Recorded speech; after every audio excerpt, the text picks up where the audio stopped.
morning and very warm welcome to my dear student. Today we are going to continue our lesson 3.5 of class 5 social organizations. So in our part 1 videos or in our previous class we read about Red Cross Society, which was established by Jean Henry Dunant in 1963. So in our previous class we had read about the Red Cross Society, which was established by the Jean Henry Dunant. Jean Henry Dunant the Red Cross Society established one way ago, and he established Red Cross Society in 1963. And Red Cross Society helped the people who are suffer from the natural calamities like flood, soil erosion, landslide, earthquake, etc. Right? Red Cross Society प्राकृतिक प्रकोपमा परेका गरिब व्यक्तिहरूलाई मद्दत गर्ने गर्छन्। प्राकृतिक प्रकोप जस्तै बाढी, पहिरो, भूकम्प यस्ता नेचुरल क्यालामाइट्समा मानिसहरूलाई अथवा व्यक्तिहरूलाई चाहिँ सहयोग गर्ने गर्छन् नेपाल रेड क्रस सोसाइटीले। Nepal red cross society help the people who are suffer from the natural calamities like the landslide, flood or the earthquake, etc. So Red Cross Society provide an ambulance service to the rural and the urban areas. So Red Cross Society provide an ambulance service. Red Cross Society ले हामीलाई अथवा ग्रामीण क्षेत्रमा अथवा शहर rural अथवा urban एरियाजमा red cross सोसाइटीले एम्बुलेन्सको पनि सुविधा दिने गर्ने गर्छ भने red cross society organize blood donation programs and it has its own blood bank which donate blood to the sick and the injured people. So Red Cross Society ले बेला बखतमा रक्तदान कार्यक्रमहरु पनि अर्गनाइज गर्ने गर्छ। Red Cross Society organize blood donation programs and it has its own blood bank also. Red Cross Society को आफ्नै blood bank पनि छ which donate blood to the sick and the seriously injured person. र ती blood bank ले जो व्यक्ति एकदमै सिरियसली बिमार भएका छन् अथवा चोटपटक लागेका छन् त्यस्ता व्यक्तिहरूलाई चाहिँ रेड क्रस सोसाइटीको बैंक ब्लड बैंकले चाहिँ ब्लड दिएर चाहिँ सहयोग गर्ने गर्छ। So this is the facility or this is the work that is done by the Red Cross Society. Now I am going to explain you about the two social organization. One is the YOSOYOS, Save the Children, and the second is the Paroprakar Sanstha. So YOSOYOS, Save the Children, was established by the Dr. Herman Zeminer's, and it is established in the 1949-80. So YOSOYOS or the Save the Children, Save the Children was established by the Dr. Herman Zeminer's, and it is established in 1949-80. And the Paroprakar Sanstha was established by the Dayabir Singh Kaskar, and it is established in 2004 years. So now I am going to continue, and now I am going to explain you about these two social organizations. I hope you will listen to me very seriously.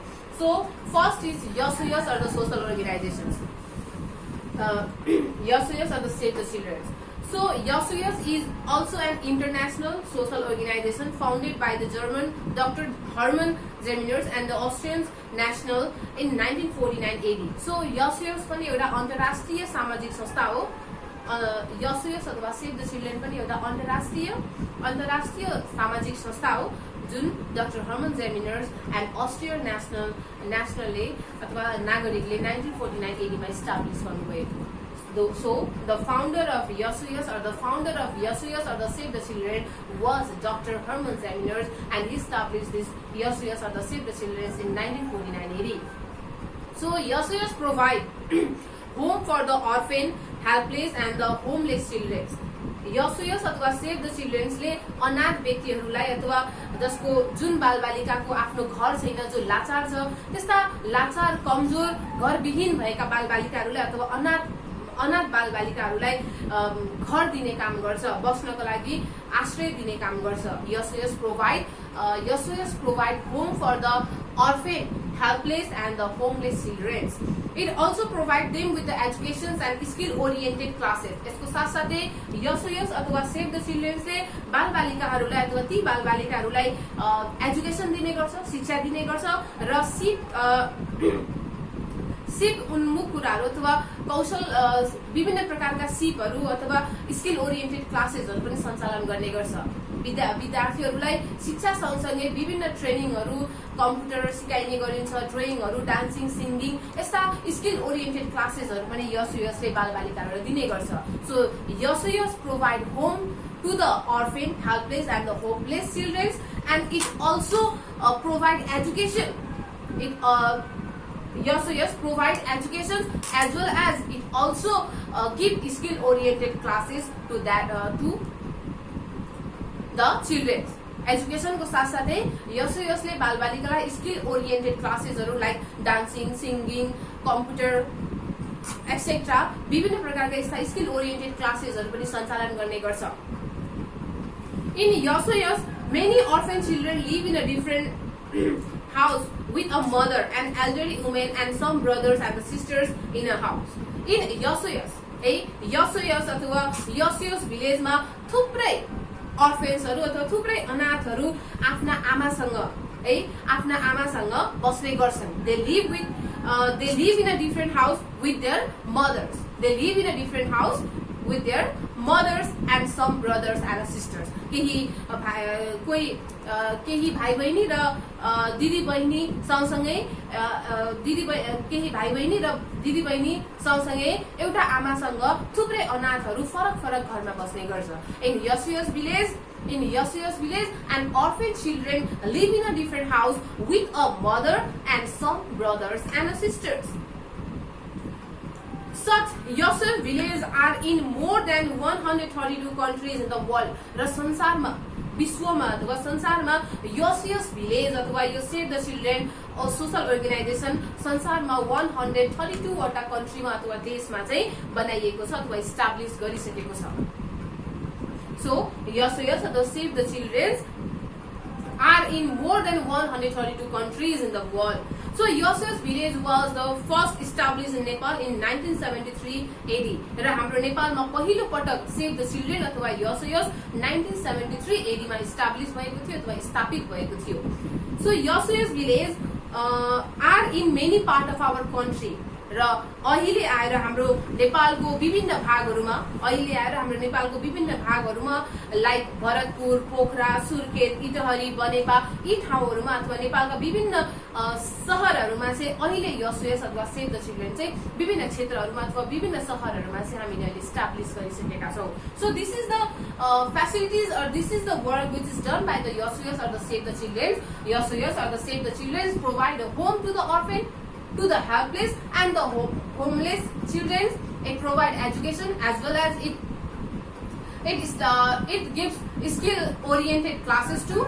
And in YOSOYOS village, the orphan children live in a different house with a mother and some brothers and sisters in a house. And such village and such social such YOSOYOS villages are established in more than 132 countries in the world, and the YOSOYOS village was established in Nepal in 1973 for the first time, and now the YOSOYOS village or the Save the Children is established in many parts of our country like the Biratnagar, Pokhara, Banepa, Surkhet, Itari, etc. So now the last not the least, Paroprakar Sanstha, which was established by the Dayabir Council and it is established in 2004 BS.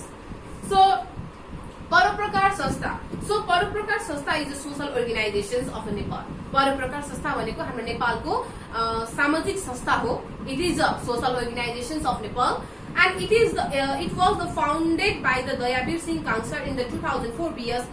In the beginning, it provides the people with the health service and the free medicines only. So Paroprakar Sanstha, the last paragraph or the last social organization which I mentioned here. So Paroprakar Sanstha is the social organizations of Nepal, and the founder of Paroprakar Sanstha is Dayabir. So the founder of Paroprakar Sanstha is Dayabir Singh Council, and it was established in 2004 BS. It is established in 2004 BS, and in the beginning, सुरुमा जब यो परोपकार संस्था established भएको थियो, हैन, in beginning, it only provide the health service and the free medicine. जब यो परोपकार संस्था हालसालै भर्खरै जब इस्टाब्लिश भएको थियो त्यो समयमा यो संस्थाले चाहिँ मानिसहरूलाई चाहिँ हेल्थ सर्भिस स्वास्थ्य सम्बन्धी सुविधाहरू मात्र दिने गर्थ्यो अथवा फ्री मेडिसिन्सहरू अथवा फ्रीमा औषधिहरू डिस्ट्रिब्युट गर्ने गर्थ्यो. So when this परोपकार संस्था established for the first time, it only provide health service. It only provide free medicines to the people.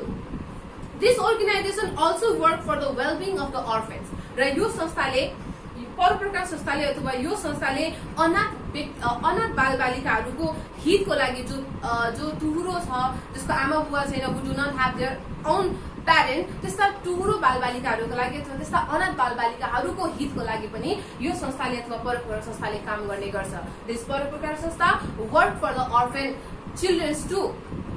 This परोपकार संस्था work for the well-being of the orphan children too.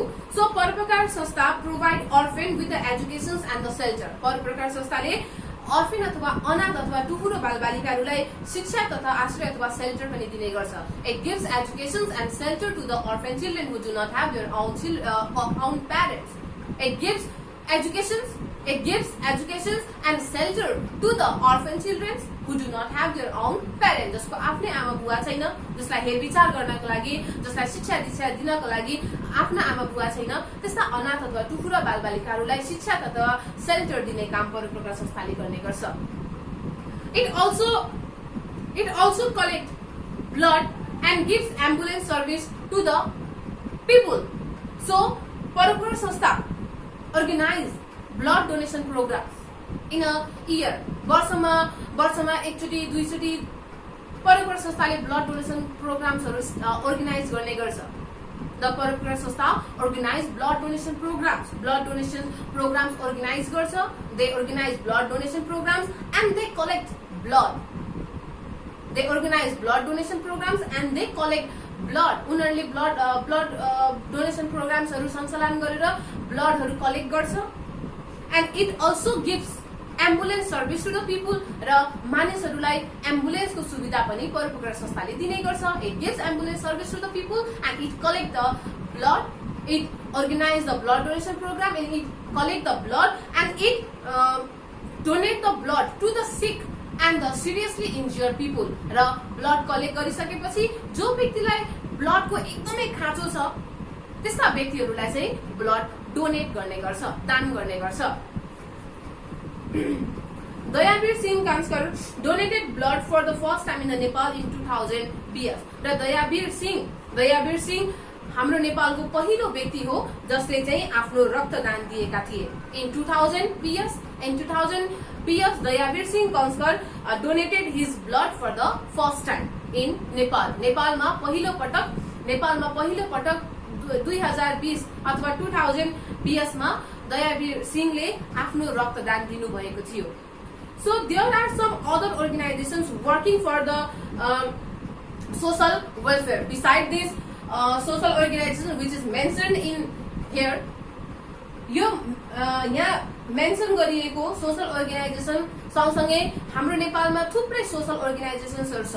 Besides this, there are number of social organizations who work for the social welfare, जसले समाजको हितको लागि काम गर्ने गर्छ.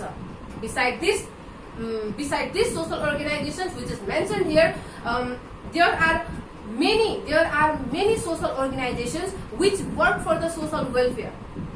है, यहाँ नेपालमा थुप्रै सोशल अर्गनाइजेसन्सहरू छ जसले चाहिँ समाजको हितको लागि, समाजमा केही परिवर्तन ल्याउनको लागि, to bring changes in the society, to bring positive changes in the society, समाजमा सकारात्मक परिवर्तन ल्याउनको लागि अथवा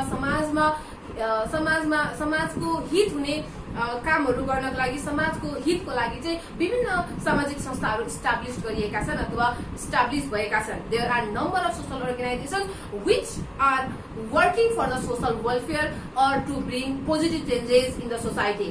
so like for example, Lions Club International, Bal Mandir, Khagendra Navajivan Kendra, and the Nepal Blind and the Disabled Association are some of them working in a national and the international level. राष्ट्रिय तथा अन्तर्राष्ट्रिय लेभलमा काम गर्ने यी विभिन्न प्रकारका संस्थाहरू हो जसले को हितको लागि काम गर्ने गर्छ. So this is about the social organizations, Red Cross Society, YOSUYOS and the Paroprakar Sanstha, and the work and the service they did for the society. I hope you understood about these social organizations on the lesson 3.5 of the class 5 social organizations. Okay, now look here. Here are some homework for you related to this lesson 3.5 of class 5 social organizations. And for homework, I have given you 3 question answers and 3 true false. So first come to the question answer. So first question is, what type of service does YOSUYOS provide in the society? YOSUYOS ले हाम्रो समाजमा कस्तो प्रकारको service अथवा सेवा हामीलाई दिने गर्छ? What type of service does YOSUYOS provide us in the society? So YOSUYOS provide home for the orphan, helpless and the homeless children. It also provide education and skill-oriented classes to the orphan children. So these are the services that is given by the YOSUYOS or the Save the Children social organizations. So in the question number 2, what type of services does Paroprakar Sanstha provide in the society? Paroprakar Sanstha ले हाम्रो समाजमा कस्तो प्रकारको सेवाहरू दिने गर्छ? So Paroprakar Sanstha provide health service and it distribute free medicines. It provide ambulance service to the people, and it organize blood donation program, and it collect blood and it donate the blood to the people who are seriously injured or sick. So in the question number 3, make a list of social organizations which work for the social welfare. समाजको हितको लागि काम गर्ने सामाजिक संस्थाहरूको नाम के हो? You have to write here the name of social organization which work for the social welfare. So now see, true false. Question number 1, drugs addiction is a social event. So what will be the answer? Yes, the answer will be true. So question number 2, Paroprakar Sanstha was established in 2004 village. So the answer will be true. YOSUYOS village was established in 1949. So the answer will be false. So likewise, you have to do this true false and this question answer. I hope you will do this question answer or this homework at your home very seriously. Thank you very much.